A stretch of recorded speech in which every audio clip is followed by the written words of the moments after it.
Magistrado Vialle, bienvenido. Le recordamos que tiene 5 minutos para exposición libre. Si no concluyen esos 5 minutos sus ideas, 2 minutos adicionales y luego pasamos a la tanda de preguntas por 15 minutos. Muchas gracias. El tiempo se inicia y tiene la palabra. Muchas gracias, señor presidente. Soy Juan Alfredo Vialle Lama, nacido en el año 1951 en el Batey Central de la ciudad de Barahona. Egresado de la Universidad Nacional Pedro Enrique Sureña en el año 1974, desde donde salí a trabajar para la empresa Falcon Bridge Dominicana hasta el año 1978. De ahí salí a trabajar a la firma de Lupo Hernández Rueda como abogado asociado y en el año 1979 ingresé a la Compañía Dominicana de Teléfonos. Actualmente me desempeño como juez primer sustituto de presidente de la Cámara Civil de la Corte de Apelación de San Cristóbal, donde he estado laborando por más de 20 años. Formación académica, acredito un posgrado en la Universidad de Salamanca del año 2001, maestría de Derecho Constitucional, doble titulación de la Universidad Castilla-La Mancha y Pontificia Universidad Católica Madre y Maestra, que es conveniente señalar que más que una maestría fueron en realidad 3 maestrías, porque el número de créditos que se agotó en esa maestría fue muy superior a la que señala la ley. Soy autor de 34 obras de derecho, muchas de ellas que están como libro de texto en todas nuestras universidades. En el ámbito constitucional acredito los siguientes títulos: Constitucionalización del proceso civil, una obra en colaboración que se publicó por la Escuela Nacional de la Judicatura en cooperación con el Consejo del Poder Judicial de España. Acreditamos también la Constitución comentada por los jueces en colaboración, el referimiento como mecanismo de protección de los derechos fundamentales. Acreditamos también como parte de nuestros estudios constitucionales el Manual de Derecho Procesal y entre otras obras. También debemos señalar que somos autores de 2 importantes obras que sirven también para conocer y desarrollar el pensamiento jurisprudencial constitucional de la República Dominicana. Entre ellas, el siglo de jurisprudencia constitucional y un suplemento posterior.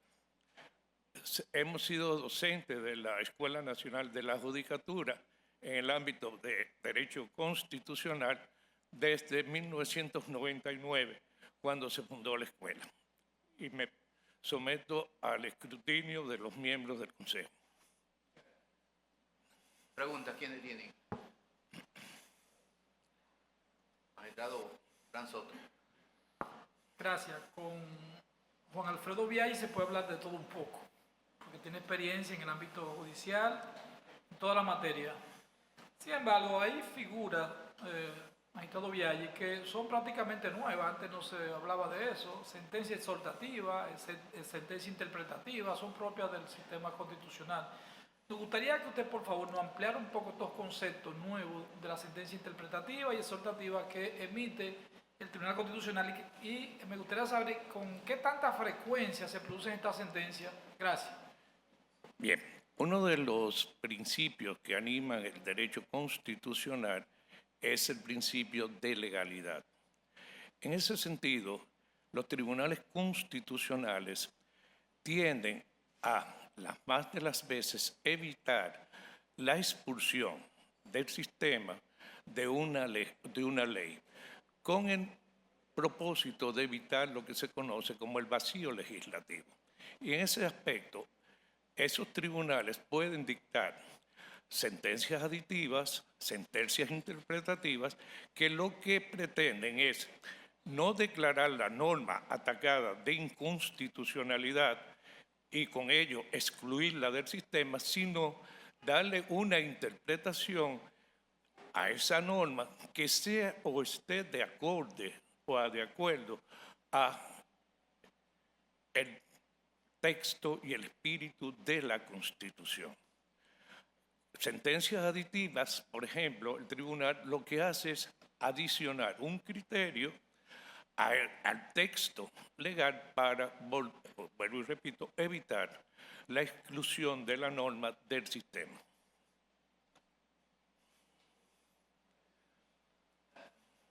¿Alguien más? La diputada Josefa.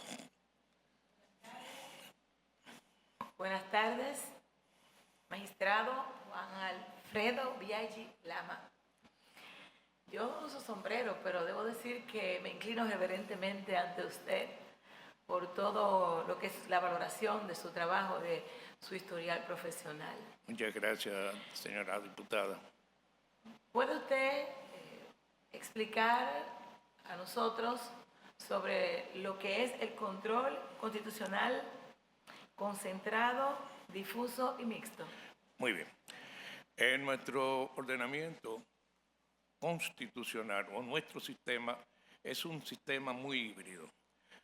Desde 1844, con la primera constitución dominicana, adoptamos el sistema de control difuso de la constitucionalidad de las leyes y actos de los poderes del Estado. Inclusive, en esa constitución del 44, se proclamaba que el defensor de la Constitución era el pueblo, no el Poder Judicial. Entonces, con ese sistema adoptamos el régimen norteamericano. Sin embargo, en la Constitución de la Segunda República de 1924, adoptamos el sistema europeo, el del control concentrado de la constitucionalidad, otorgándole a la Suprema Corte de Justicia esa facultad de ser el único de los poderes del Estado que tenía la facultad de decidir si una ley era o no contraria a la Constitución. No obstante ello, en el año 1928 se produce una reforma a esa Constitución del 24 de la Tercera República para sustituir ese sistema y volver a un sistema mixto, donde se establecía que los tribunales inferiores tenían el control difuso de constitucionalidad y la Suprema Corte de Justicia tendría la última palabra para decidir sobre la inconstitucionalidad o no de la norma. Y la propia Constitución establecía que era una obligación de las partes presentar el incidente de inconstitucionalidad ante los tribunales inferiores para que pudiese acceder o accesar o ser presentado como motivo de casación ante la Suprema Corte de Justicia. Con la reforma de la Constitución de 1966, que se produjo en el año 2010, adoptamos un sistema ecléctico. Adoptamos el sistema francés del control preventivo de la constitucionalidad, pero limitado única y exclusivamente a los tratados internacionales. Adoptamos el sistema europeo del control concentrado de constitucionalidad y mantuvimos lo que tradicionalmente ha sido en nuestro ordenamiento el control difuso de la constitucionalidad a cargo de los tribunales inferiores. Gracias. Senador Paliza, para que se escuche. Muchas gracias, magistrado. Es una sentencia que tomó mucha notoriedad y que generó indudablemente efectos más allá de lo pensado, una vez dada a conocer que fue la sentencia 168-13, no solo en el ámbito nacional, sino en el ámbito internacional, y que es aún sujeto de grandes debates en diferentes órdenes. Me gustaría conocer de usted su caracterización de de la propia sentencia y por demás conocer si, que puedo quizás equivocarme un tanto en la pregunta, pero recuerdo que la sentencia se versó o el recurso intentaba era revocar una decisión de un tribunal en relación a una acción de amparo de una señora, de una joven, Juliana de Guí, y entiendo que el Tribunal Constitucional falló, fue un poco más allá de la solicitud misma que se le hacía. Por tanto, su caracterización en torno a esa sentencia y sobre la reacción o los límites del propio Tribunal Constitucional en relación a la solicitud que se le había hecho. Bien, hay un principio general del derecho que no podemos perder de vista, y es que ningún hecho ilícito genera de derechos. Estos ciudadanos, hijos, descendientes de ciudadanos haitianos, que se han mantenido en el país de una forma irregular, que nunca han adoptado o nunca han cumplido con lo que dispone la ley de migración, sin que existiera ningún impedimento legal para ello, genera que esos descendientes, y ojo, nos olvidamos muchas veces de que la Constitución haitiana, y es reafirmado por la Reforma Constitucional de Haití de 1988, establece de forma enfática que todo hijo de ciudadano haitiano nacido en el exterior sigue la condición y la nacionalidad de sus padres. En este sentido, si los organismos internacionales se han referido a apátridas, entendemos que es una manipulación de la realidad, porque no son apátridas, son hijos de descendientes haitianos protegidos por su constitución.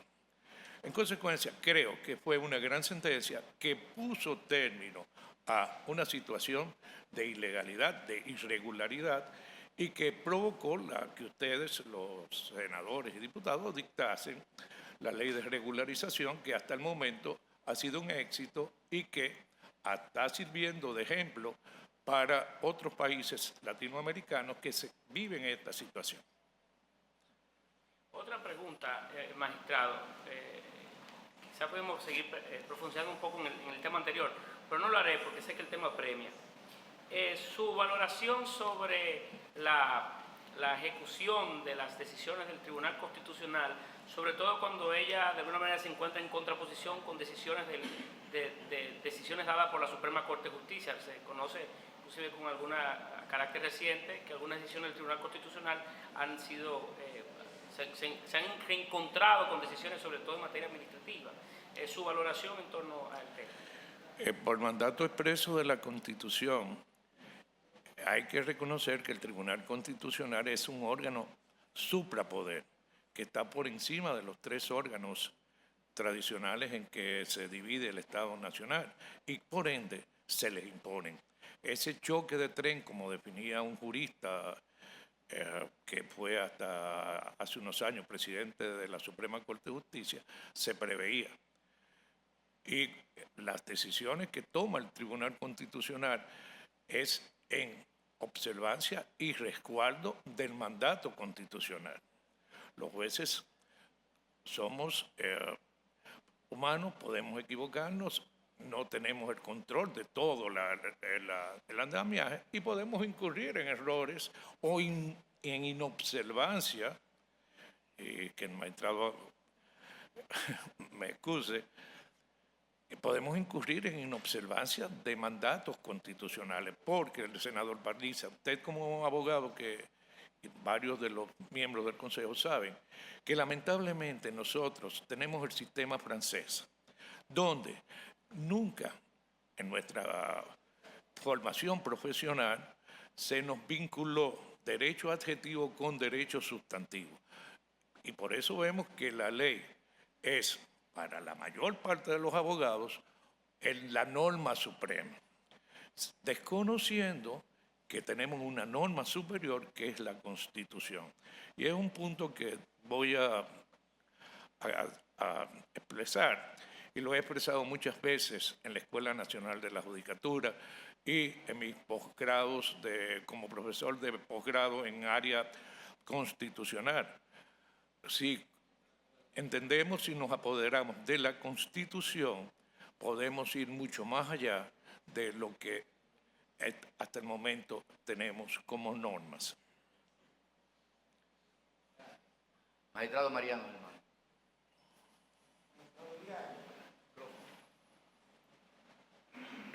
Magistrado Viaggi, el artículo 149 de la Constitución habla de las funciones del Poder Judicial.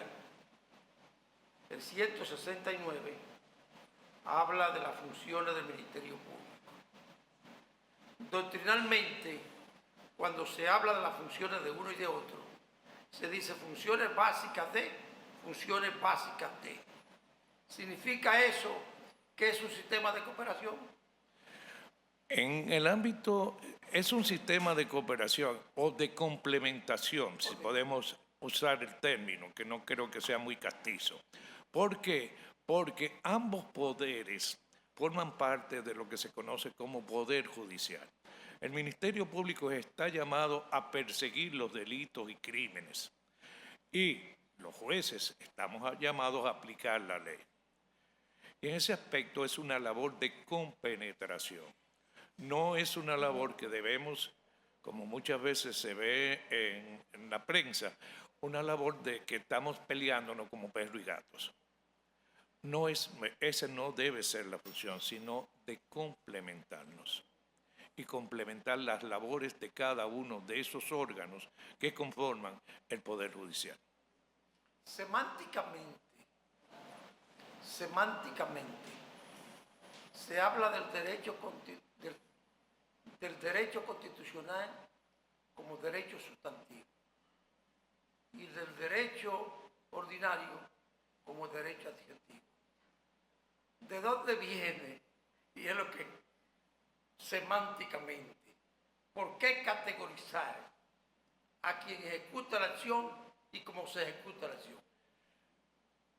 Semánticamente, el que ejecuta la acción y el que investiga la acción. No entendí bien la pregunta. No, quien ejecuta la acción, derecho sustantivo, el órgano sustantivo.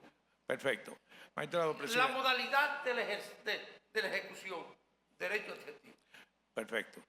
Sustantivamente, ¿qué tenemos? Que la Constitución no es otra cosa, a pesar de todas las tesis y teorías que andan por que un contrato social. Nos hemos reunido, elaboro mi concepto para que nos entendamos. La Constitución norteamericana, que es una de las primeras constituciones escritas que se da en el continente, escoge el modelo de sociedades comerciales para organizar el Estado norteamericano. No deja de tener influencia de los pensamientos de los enciclopedistas del siglo XVIII, pero básicamente el modelo norteamericano es el modelo de una business company, de una compañía de negocios.